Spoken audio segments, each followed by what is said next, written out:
What's up, guys? This is Jeff with the Pitch Pod reporting en route to the Sporting Kansas City versus FC Montreal match. Gonna be meeting Joe there. Should be a fun match that we're both looking forward to. We might be a couple of the only ones looking forward to it, if I'm being honest. Both teams are at the bottom of their conferences of the MLS, so there's not a whole lot of demand for this game, but you know, we're still showing up. That's what we do at the pod. We show up.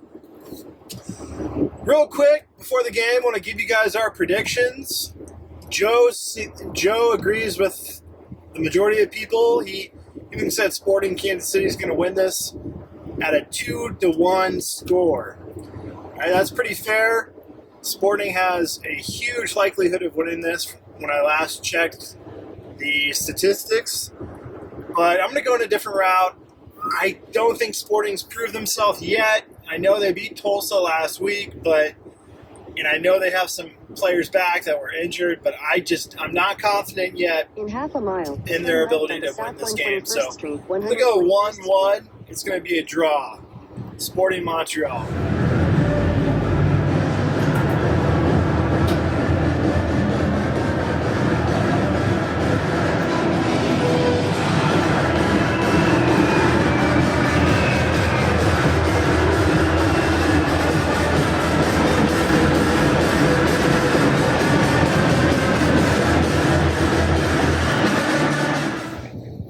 Gave up, again, 2 goals in the first half.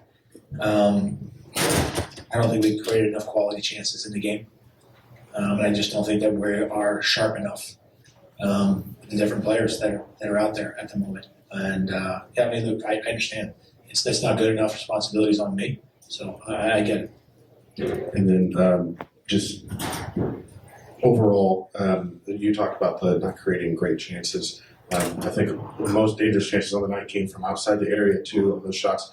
How does the team get from taking those shots outside the box into creating those clear cuts? Well, I think we've had good service in the box. I think there's a lot of things that happened in around the box. We just never had the numbers. We talked about it at halftime. We got to get more numbers in the box. We have 1 guy, maybe 2. There's got to be 3 or 4 at least. But 1 and 2 is you have to be pinpoint accurate with your pass. And you're expecting that the other guys aren't going to be there, and they are. You just need more players. Again, I'm Joe with the Pitch Pod. Hi, I'm Jeff. Nice to meet you. Nice to meet you. Bryce, congratulations on the team win, the goal. Got to feel good about the performance. Yeah. Just a couple questions about the influence of the Barca Residential Academy on your development. Think about maybe even an audience of younger players and how they learn from what your experience was within that organization. Can you speak a little bit about the experience? It's good environment over there. Went there and they kind of just let me have fun and just play, be creative, and not really put so many rules on players and kind of just let players be who they are on the field. And so I feel like that helped me with my development. Going from Real Salt Lake, where it's kind of like a set system, and then going to Barca, where it's kind of like play and just like express yourself. So I feel like over there it kind of made me take a step forward, and that's what got to me to LAFC over there. Great academy, and they're doing well with all their academy products and stuff like that. Was there anything aside from what you spoke of football and sporting wise that you developed? I mean, outside of your person, anything that they helped you with specifically? Yeah, I mean it definitely allows you to grow up early as a person, and that goes for any academy. I moved out at 15 to go play at RSL, and kind of was just learning how to do everything on my own with roommates. And then same thing when I went to Barca. And Barca is a tricky one because it's in the middle of nowhere in Casa Grande, so it's like you kind of have to rely on getting to know your teammates and getting to know your coaches and building that team camaraderie and chemistry. But then again, if you really look at it, it's something special because you get to be so close and you're kind of trapped, but then it's like you build great friendships and stuff like that. So you can kind of take that off the field as well. Right. And what would you say is inspire a 15-year-old, 16-year-old, 17-year-old kid in the same position that might think, well, stay home in more comfortable environment versus really expanding and going out? What would you say to that? Yeah, I mean, everyone has their own path, whether that's go to college, whether that's go to academy, straight to pro, whatever it is.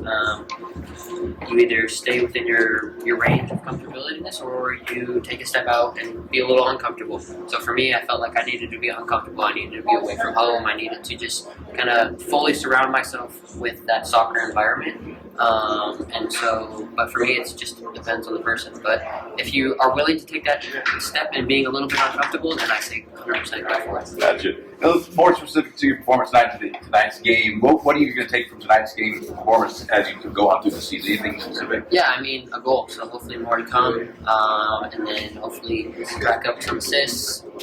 Just help the team be more threatening towards the goal.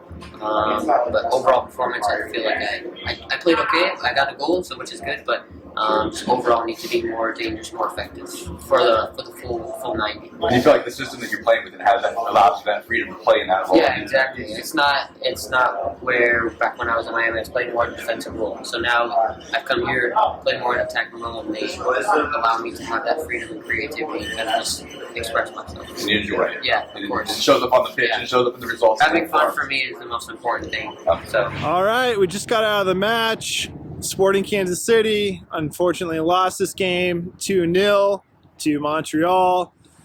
One of the players that had a huge impact was Bryce Duke, and we actually had a chance to interview him briefly. So, it was a tough game for Sporting. I'll leave it at that. Joe, what are your thoughts? Yes, it still looks like a side that just struggles to create the chances, getting the players that they need in the box to finish and score the goals at home. And here we are. It's another loss. It's at home, and it looks like a side that's going to continue to struggle. I don't know that there's anything that we saw in this one that lends itself to a team that's going to have an overnight turnaround. So it's going to be a big-time journey for the coaching staff and the players themselves to turn this around and have a much better performance and get the results that they're looking for. I agree. We'll be back to the next one, though, so keep pitching out there, everyone.